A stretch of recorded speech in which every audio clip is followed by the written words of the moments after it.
¿Sí? Bueno, muy bien.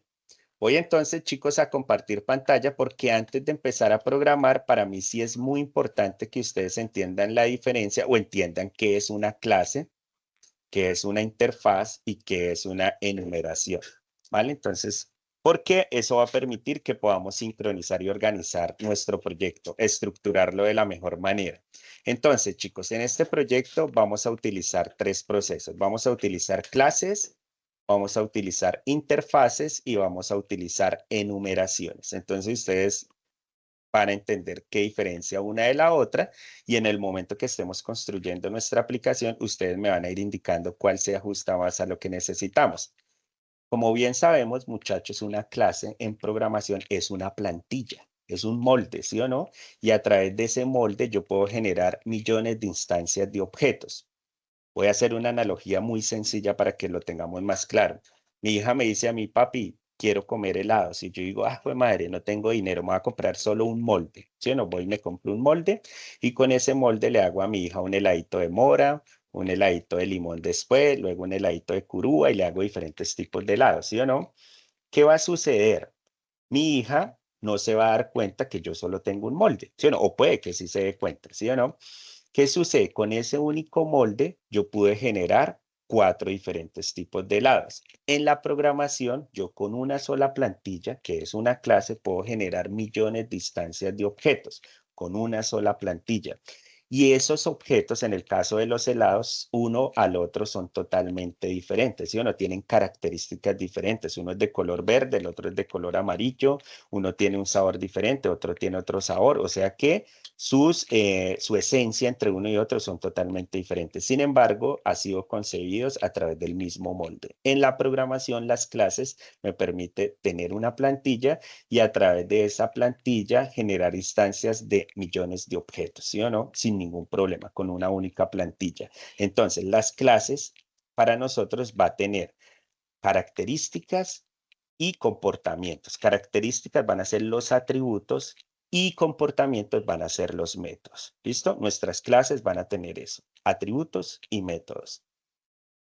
Ahora, las interfaces. Resulta, muchachos, que una interfaz es una especificación de un comportamiento común. Entonces, ¿qué hago yo? Si yo necesito, por ejemplo, hagamos una idea de que nos contratan a nosotros para hacer una aplicación para un zoológico y resulta que ese zoológico tiene 500 animales, ¿sí o no?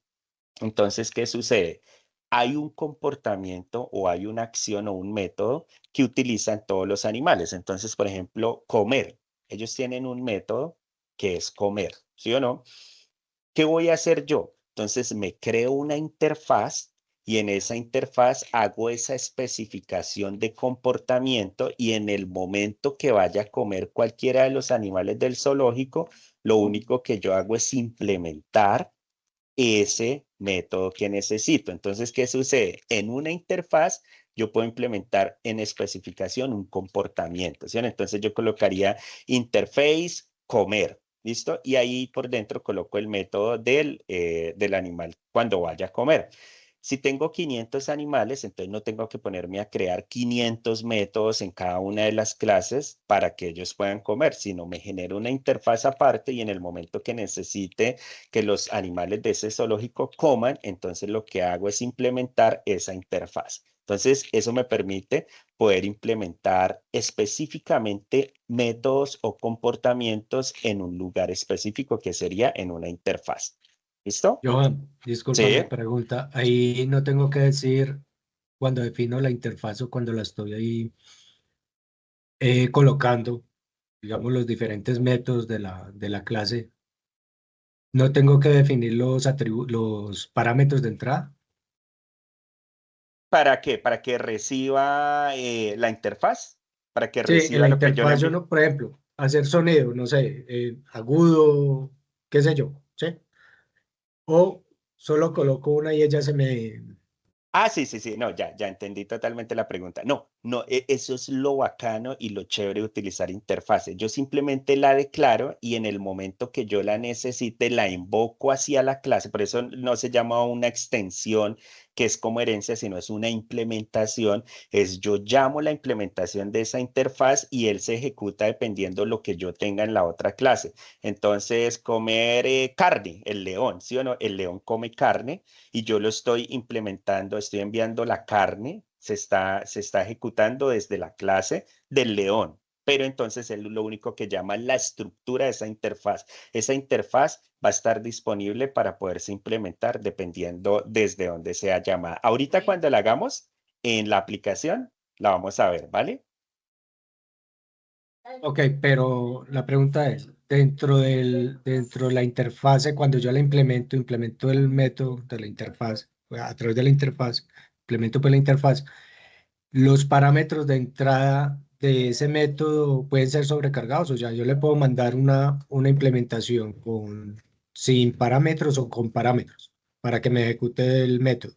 ¿Me hice Exactamente. entender? Ah, ok, Sí, vale, sí, sí, gracias. sí, sí. Vale, vale. Sí, ahorita cuando lo hagamos le voy a mostrar porque nosotros necesitamos que siempre los métodos tengan unos parámetros que reciben esa literal de información, que yo la envío desde argumentos desde algún lugar.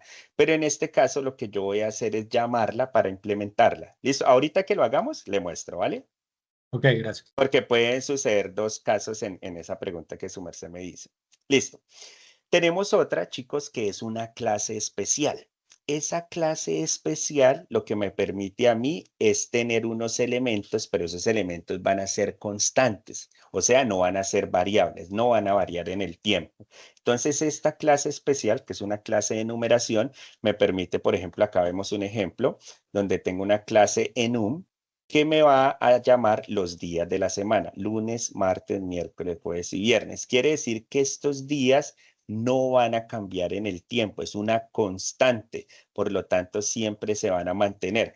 ¿Qué sucede? Que si desde otro lugar yo necesito llamar alguno de esos días, pues lo único que hago es invocar esta clase y ejecutarla y poder llamar a alguno de esos días. Esos días no van a cambiar jamás, ¿sí o no? Entonces aquí vemos que están llamando el día actual, que en este caso sería el martes. Si es al otro día, cuando lo llame, pues va a ser miércoles y así sucesivamente.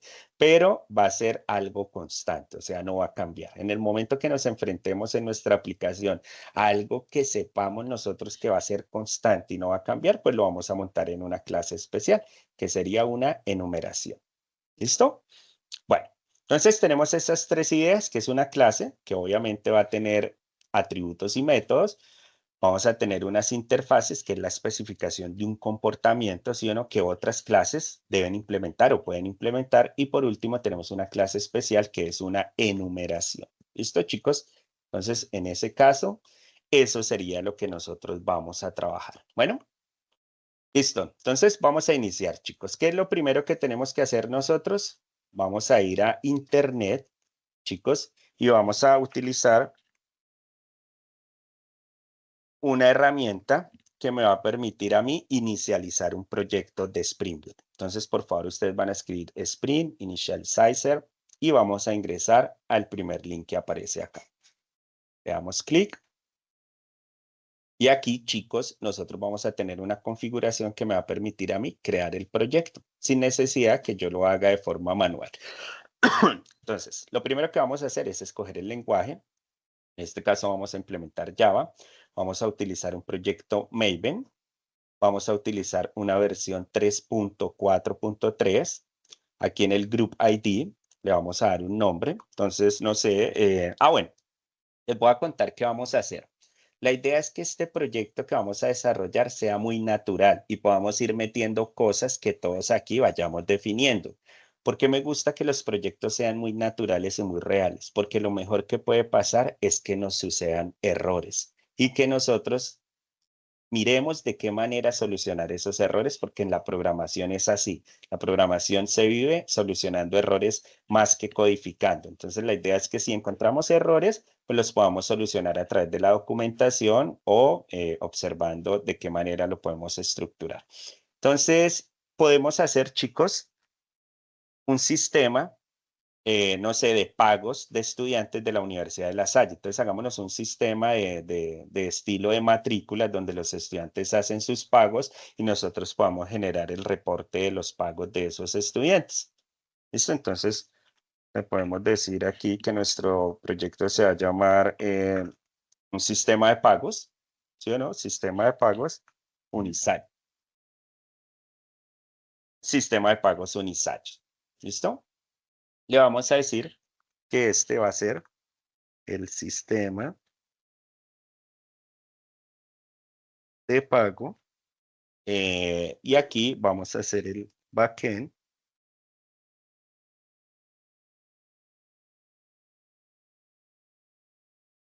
Listo, Unisat. Listo, un sistema de pago backend Unisat. Aquí hacemos una descripción. No sé, yo le voy a decir que va a ser Spring Boot con, utilicemos SQL. Listo, muy bien. Vamos a dejar la versión 21, que fue el kit de desarrollo que instalamos, y lo vamos a dejar aquí en el paquete con Java. Ingeniero, una pregunta, si yo tengo varias versiones de Java instaladas, ¿cómo especifico la versión que voy a usar para este proyecto? No, ahorita en Visual Studio Code lo sincronizamos con 21, porque él crea toda la estructura con 21 y luego lo montamos en Visual Studio Code y cuando lo ejecutemos, pues él va a ver que sí tiene instalado el JDK 21, ¿vale? No hay problema. Eso es lo chévere de trabajar con editores de código. Si fuese en un IDE como Apache NetBeans, nos tocaría ir a la plataforma y sincronizar. Listo. Entonces, ¿qué vamos a hacer, chicos? Vamos a adherir las dependencias que vamos a utilizar. Entonces, estas dependencias me van a permitir a mí hacer la vida más fácil al momento de desarrollar. ¿Qué es lo bacano, muchachos, de utilizar Spring Boot? Que Spring Boot lo que dice es, venga, developer, tú dedícate netamente a escribir código, que nosotros nos encargamos de generar la estructura, sea y la configuración. Tú no tienes que preocuparte por estar haciendo una estructura, una configuración, nada. Tú solo te vas a dedicar a escribir líneas de código. ¿Listo? Entonces vamos a utilizar unas dependencias que me van a permitir generar ese tipo de estructura y de modelamiento para yo dedicarme netamente a codificar.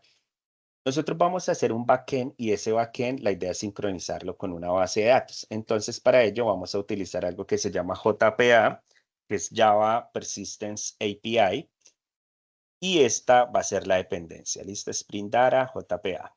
Ese es el que vamos a ¿Le diste utilizar. en generar? ¿Le diste en generar para que te salieran las opciones? No, no, no, no. Tú le das aquí en adherir. Mira, aquí en adherir dependencias. Ya después de que terminemos, sí le damos aquí en generate, pero todavía no. Ok. Le das aquí adherir dependencias y acá arribita escribir las dependencias que necesitas. La primera que vamos a utilizar es JPA, ¿listo? Para hacer una persistencia a una base de datos. Vamos a utilizar otra dependencia, chicos, que es muy importante y se llama Lombok. ¿Listo? Entonces con Lombok nosotros ya no vamos a estar preocupados por generar los getter and setter al momento de utilizar datos privados, no nos vamos a preocupar por los constructores, entonces ya después lo vamos a ver cómo lo implementamos con Lombok. ¿Listo? Como vamos a hacer un proyecto web, una aplicación web, entonces voy a instalar Spring Web y él tiene por defecto un embebido, un servidor Tomcat. Entonces, cuando yo utilizo o voy a desarrollar una aplicación web, yo necesito que mi aplicación web se comunique con el protocolo HTTP, ¿sí o no? O sea, con la web. Para yo poderme comunicar con el protocolo HTTP o la web, yo necesito un servidor, que mi máquina tenga un servidor para poder hacer esa conexión con la web. Spring Boot, chicos, como lo indica acá, él tiene un servidor llamado Tomcat y Tomcat me permite pues tener ese servidor y poderme conectar al protocolo HTTP. Entonces, listo, ya tendríamos esa dependencia. Y por último, chicos, necesito una API que me va a permitir conectarme entre Java y MySQL. ¿Alguien de los que está acá sabe qué tipo de API nos puede servir para conectarnos entre Java y SQL?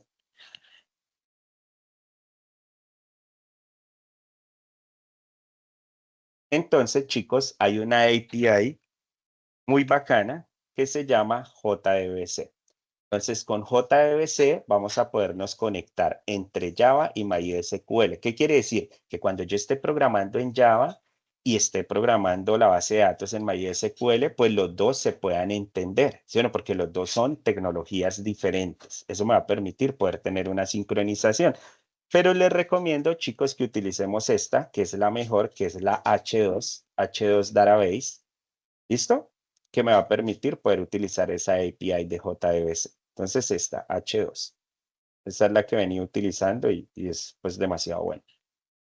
Listo, creo que ya tenemos lo básico, persistencia a bases de datos, Lombok para todo lo que es encapsulamiento y sincronización con método constructor, Spring Web para podernos conectar con el protocolo HTTP y Database, que es la API de JDBC para conectarnos con la base de datos en MySQL. Listo, ya tenemos todo, le voy a dar generar.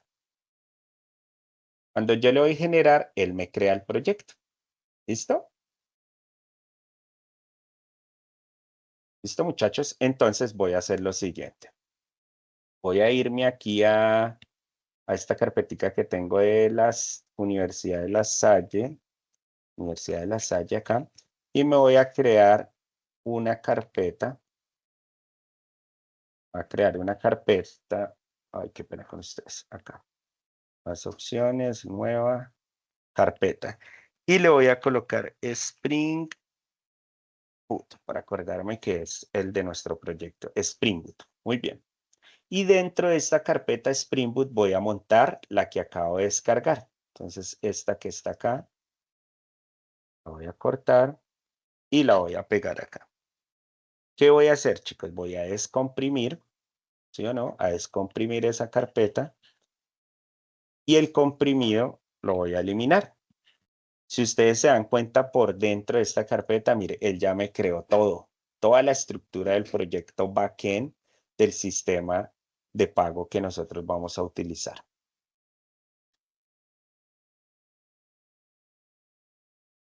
¿Listo, chicos?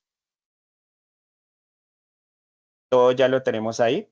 Ahora, ¿qué voy a hacer? Muy sencillamente, voy a venir acá y voy a coger toda esta carpeta de Spring Boot. Mire, toda la carpeta de Spring Boot. La voy a traer acá al Visual Studio Code y la voy a arrastrar. Y mire lo que pasó. Me trajo todo el proyecto. ¿Listo? Todos vamos ahí, muchachos. No, profe, me perdí estaba pasando la carpeta descomprimida y ya Listo. me perdí ahí. No, tranquilo. Su merced lo único que va a hacer es acá, Close Folder, escoger toda la carpeta, ¿sí o no? Porque yo la metí en una carpeta que dice Spring Boot y acá está la carpeta. Cojo toda la carpeta de Spring Boot, la traigo y la arrastro al Visual Studio Code, mire. Y listo, Ok, ya. Él vale, me carga gracias. todo. ¿Listo? Bueno, chicos, aquí él me acaba de crear toda la estructura. Entonces, si nosotros vamos a POM XML, aquí me va a aparecer toda la configuración de mi aplicación. Va a aparecer cuál es la versión que estoy utilizando y también la versión del JDK y también todas las dependencias que instalé, ¿sí o no? La de Lombok, la de H2 Database, la de Spring Framework Web, bueno, todas las que instalé, aquí están. Si en algún momento necesitamos otra dependencia, lo que hacemos es buscarla en la documentación, la copiamos y la pegamos acá en las dependencias. Si nos llega a pedir otra dependencia que necesitemos más adelante. Bueno, vamos a mirar nuestro proyecto, cómo está organizado. Vamos a SRC, vamos a la principal, al paquete principal main. Y aquí tenemos el paquete de Java y tenemos nuestra, yo siempre le digo, este es el timón del proyecto, ¿sí o no? Nuestra clase principal. Aquí está nuestra clase principal. ¿Qué vamos a hacer, chicos? Desde la clase principal lo vamos a ejecutar y vamos a revisar que sí nos esté conectando a nuestro servidor Tomcat y podamos comunicarnos con el protocolo HTTP. ¿Cómo lo hacemos? Venimos a la parte superior derecha, donde dice Run Java. Vengo a esta flechita y le digo Run Java. ¿Listo? Correr en Java. Le doy correr. Le voy a decir que sí voy a permitir. ¿Listo? Y voy a mirar. Entonces, ¿cómo yo observo si todo salió bien? Me debe salir el logo de Spring Boot y por acá en la parte de abajo él me tiene que decir que ya prendió el servidor. Entonces, mírenlo, acá. Sí, mire, Tomcat Server. Ya está implementando, acaba de inicializar el servidor de Tomcat y lo acaba de inicializar en el puerto 8080. O sea que si yo voy al localhost del puerto 8080 ya debo tener comunicación. Dime. Sí, me perdí. Eh, En que se abrió la carpeta con todas las cosas Listo. que tenemos. Vale, no te preocupes. Voy Y ya acá estás a cerrarla ejecutando. otra vez. Listo, no te preocupes. Tú buscas SRC, ¿sí o no? Que es la vértebra donde está mi aplicación. Vas a la página principal, al paquete principal main. Vas luego al que dice Java. Y aquí te aparece la clase de nuestro proyecto, que es Sistema Pago Backend Unisage. ¿Sí? Sí. Ujú. Míralo. Ok. En la parte superior derecha hay un triangulito para ejecutar Java. Entonces ahí tú le vas a decir Run Java. Lo dejas cargar. Al principio, como ustedes, hay muchos que hasta ahora lo están utilizando, él se demora un poquito en cargar. ¿Listo? Como yo me la paso utilizándolo, entonces se carga rápido. Y al final, bueno, te tiene que salir el logo de Spring Boot, ¿sí o no? Que está haciendo una conexión con Spring Boot 3.4.3. Y al final, lo más importante que yo necesito es saber si ya prendió el servidor. Y acá me dice que sí, mire, Tomcat Server, y está conectado al puerto 8080. Listo, mire, puerto 8080. O sea que si yo me voy, chicos, yo me voy aquí y escribo, obviamente no me va a salir nada porque no he programado nada, ¿sí o no? Entonces por acá me voy a decir localhost 8080, le doy enter y mire, ya estoy conectado con el protocolo HTTP, ¿sí o no? Mire, las 8:48:50, estoy conectado, no hay nada, porque no he hecho nada, pero estoy conectado, ¿sí o no? Por ejemplo, chicos, si yo llego a apagar mi servidor, póngale cuidado lo que va a pasar, lo voy a cerrar, lo voy a apagar, ¿sí o no? Y voy a irme otra vez acá, a veces él se demora un poquito en desconectarse, y ya, miren, ¿sí ve? No se puede cargar o acceder al sitio web, o sea, no hay conexión con el protocolo HTTP. A todos nos debe Ingeniero, permitir, dímelo, que me lo interrumpo. Y si a mí me aparece error al iniciar el servidor, dice web server failed to start. no se ha conectado. O sea, cuando se conecta aquí no aparece esto. No. Cuando le doy compilar en Visual Studio, Pero bueno, me pone, pero acá sale esto. ya reviso porque no se me abrió ninguna página. No, a mí tampoco. Esa toca escribirla manualmente. Ya A mí después me les sale digo igual, cómo pero sale instalamos lo un mismo de live. la página que sale el profesor. Sí, si sale esto mismo, tranquilos, no hay ningún Sí, a mí me problema. sale eso mismo y me sale lo de que no conectó en el Visual Studio. Listo. Ya ahorita miramos eso, pero no se preocupen. Desde que salga esto es porque sí estamos conectándonos al protocolo HTTP. ¿Listo? Lo otro es